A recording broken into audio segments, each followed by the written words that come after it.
नमस्कार दोस्तों। आप सबका फिर से स्वागत है। आज की कहानी है महायज्ञ का पुरस्कार, जो यशपाल जी की रचना है। एक धनी सेठ थे, अत्यंत विनम्र और उदार, धर्मपरायण इतने कि कोई साधु संत उनके द्वार से निराश न लौटता, भरपेट भोजन पाता। भंडार का द्वार सबके लिए खुला था, जो हाथ पसारे वहीं पाए। सेठ ने बहुत से यज्ञ किए थे और दान में न जाने कितना धन दीन दुखियों में बांट दिया था, पर सब दिन होत न एक समान। अकस्मात दिन फिरे और सेठ को गरीबी का मुंह देखना पड़ा। संगी साथियों ने भी मुंह फेर लिया और नौबत यहां तक आ गई कि सेठ व सेठानी भूखों मरने लगे। उन दिनों एक प्रथा प्रचलित थी। यज्ञों के फल का क्रय विक्रय हुआ करता था। छोटा बड़ा जैसा यज्ञ होता, उनके अनुसार मूल्य मिल जाता। जब बहुत तंगी हुई तो एक दिन सेठानी ने कहा, न हो तो एक यज्ञ ही बेच डालो। सुनकर पहले तो सेठ बहुत दुखी हुए, पर बाद में अपनी तंगी का विचार कर एक यज्ञ बेचने के लिए तैयार हो गए। सेठ के यहां से 10-12 कोस की दूरी पर कुंदनपुर नाम का एक नगर था, जिसमें एक बहुत बड़े सेठ रहते थे। लोग उन्हें धन्ना सेठ कहते थे। यह अफवाह थी कि उनकी सेठानी को कोई दैवी शक्ति प्राप्त है, जिससे वह तीनों लोगों की बात जान लेती हैं। धन की उनके पास कोई कमी न थी। विपदग्रस्त सेठ ने उन्हीं के हाथ एक यज्ञ बेचने का विचार किया।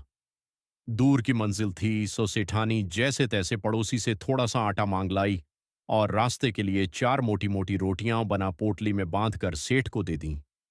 सेठ बड़े तड़के उठे और कुंदनपुर की ओर चल दिए। गर्मी के दिन थे। सेठ ने सोचा कि सूरज निकले, जब तक जितना रास्ता पार कर लूं उतना ही अच्छा है। यह सोचकर वे खूब तेज चले, लेकिन आधा रास्ता पार करते करते धूप में इतनी तेजी आ गई कि चलने में कष्ट होने लगा। पसीने से उनकी सारी देह लथपथ हो गई और भूख भी सताने लगी। सामने वृक्षों का एक कूंज और कुआं देखकर सेठ ने विचार किया कि यहां थोड़ी देर रुककर भोजन और विश्राम कर लेना चाहिए। यह सोच वे उस कूंज की ओर बढ़े। पोटली से लोटाडोर निकालकर पानी खींचा और हाथ पैर धोए। उसके बाद एक लोटा पानी ले एक पेड़ के नीचे आ बैठे और खाने के लिए रोटी निकालकर तोड़ने ही वाले थे कि क्या देखते हैं, निकट ही कोई हाथ भर की दूरी पर एक कुत्ता पड़ा छटपटा रहा है। बेचारे का पेट कमर से लगा था। सेठ को रोटी खोलते देख वह बार बार गर्दन उठाता, पर दुर्बलता के कारण उसकी गर्दन गिर जाती थी। यह देख सेठ का हृदय दया से भर आया। बेचारे को कई दिन से खाना नहीं मिला दिखता है, तभी तो यह हालत हो गई है। सेठ ने एक रोटी उठाई और टुकड़े टुकड़े कर कुत्ते के सामने डाल दी। कुत्ता भूखा तो था ही, धीरे धीरे सारी रोटी खा गया। अब उसके शरीर में थोड़ी जान आती दिखाई दी। वह मुंह उठाकर सेठ की ओर देखने लगा। उसकी आंखों में कृतज्ञता थी। सेठ ने सोचा कि एक रोटी इसे और खिला दूं तो फिर चलने फिरने योग्य हो जाएगा। यह सोचकर सेठ ने एक और रोटी टुकड़े टुकड़े करके उसे खिला दी। 2 रोटियां खाने के बाद कुत्ते के शरीर में शक्ति आ गई और वह खिसकता खिसकता सेठ के समीप आ गया। सेठ ने देखा कि अभी भी वह अच्छी तरह चल नहीं पा रहा है। आसपास कोई बस्ती भी नहीं दिखाई दे रही थी। सेठ ने सोचा, एक रोटी इसे और दे दूं तो फिर यह अच्छी तरह चल फिर सकेगा।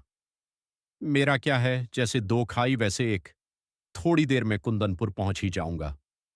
सेठ ने तीसरी रोटी उठाई और कुत्ते को खिला दी। अब एक रोटी बची। उसे लेकर वे स्वयं खाने वाले ही थे कि सेठ ने देखा, कुत्ते की आंखें अब भी उनकी ओर जमी हैं। उन आंखों में करुण याचना है। सहसा सेठ के मुंह से निकला, हाय, बेचारा न जाने कितने दिनों से भूखा है।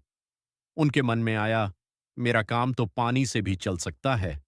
इस बेचारे मूक और बेबस जीव को एक रोटी और मिल जाए तो फिर निश्चय ही इसमें इतनी ताकत आ जाएगी कि किसी बस्ती तक पहुंच सकेगा। सेठ ने अधिक सोच विचार नहीं किया और वह अंतिम रोटी भी कुत्ते को खिला दी। स्वयं एक लोटा जल पीकर तथा थोड़ा विश्राम करके अपना रास्ता पकड़ा। दिया जले सेठ कुंदनपुर पहुंचे। सेठ हवेली पर पहुंचे तो धन्ना सेठ ने उठकर उनका स्वागत किया। पूछा, कहो सेठ, कैसे आना हुआ? सेठ ने कहा, संकट में हूं और एक यज्ञ आपके हाथ बेचने आया हूं। इतने में धन्ना सेठ की पत्नी ने आकर सेठ को प्रणाम किया और बोली, सेठ जी, यज्ञ खरीदने के लिए तो हम तैयार हैं, पर आपको अपना महायज्ञ बेचना होगा। महायज्ञ? सेठ ने आश्चर्य से कहा। हां, वहां जो आज आपने किया, धन्ना सेठ की पत्नी ने कहा। सेठ बड़े आश्चर्य में पड़े महायज्ञ, और आज वे समझे कि उनका मजाक उड़ाया जा रहा है। विनम्र भाव से बोले, आप आज की कहती हैं, मैंने तो बरसों से कोई यज्ञ नहीं किया, मेरी स्थिति ही ऐसी नहीं थी। धन्ना सेठ की पत्नी ने गंभीर भाव से कहा, नहीं सेठ, आज आपने भारी यज्ञ किया है। महाराज, उसे बेचोगे तो हम खरीद लेंगे, नहीं तो नहीं। सेठ विस्मित विमूढ़ हो गए। उन्हें निश्चय हो गया कि इन लोगों को यज्ञ खरीदना नहीं है, इसलिए ऐसी बातें की जा रही हैं। क्या सोचते हो सेठ? बोली, राजी हो? धन्ना सेठ की पत्नी ने पूछा। सेठ ने खिन्न होकर कहा, सेठानी जी, हंसी छोड़िए, काम की बात कीजिए। बरसों से मैंने यज्ञ नहीं किया, आप आज की कहती हैं। सेठानी ने समझाया कि आज रास्ते में स्वयं न खाकर चारों रोटियां भूखे कुत्ते को खिला दी। यह महायज्ञ नहीं तो और क्या है? यज्ञ कमाने की इच्छा से धन दौलत लुटाकर किया गया यज्ञ सच्चा यज्ञ नहीं है। निस्वार्थ भाव से किया गया कर्म ही सच्चा यज्ञ महायज्ञ है।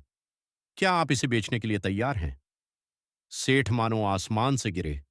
भूखे को अन्न देना सभी का कर्तव्य है, उसमें यज्ञ जैसी क्या बात?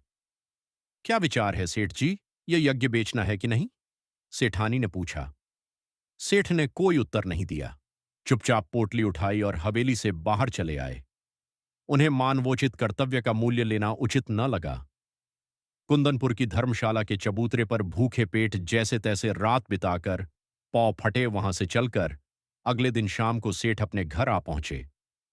सेठानी बड़ी बड़ी आशाएं लगाए बैठी थीं। सेठ को खाली हाथ वापस आया देख आशंका से कांप उठीं। बोली, क्यों धन्ना सेठ नहीं मिले? सेठ ने आद्योपांत सारी कथा सुनाई। सुनकर सेठानी की सारी वेदना जाने कहां विलीन हो गई। हृदय उल्लसित हो उठा। विपत्ति में भी सेठ ने धर्म नहीं छोड़ा। धन्य है मेरे पति। सेठ के चरणों की रज मस्तक पर लगाते हुए बोली, धीरज रखें, भगवान सब भला करेंगे। रात का अंधकार फैलता जा रहा था। सेठानी उठकर दिया जलाने के लिए दलान में आई तो रास्ते में किसी चीज की ठोकर लगी। गिरते गिरते बची, संभल कर आले तक पहुंची और दिया जलाकर नीचे की ओर निगाह डाली तो देखा कि दहलीज के सहारे एक पत्थर ऊंचा हो गया है, जिसके बीचों बीच एक लोहे का कुंदा लगा है। इसी कुंदे से उन्होंने ठोकर खाई थी। शाम तक तो वहां पत्थर बिल्कुल उठा भी नहीं था। अब यह अकस्मात कैसे उठ गया? सेठानी भौचक्की सी खड़ी रही।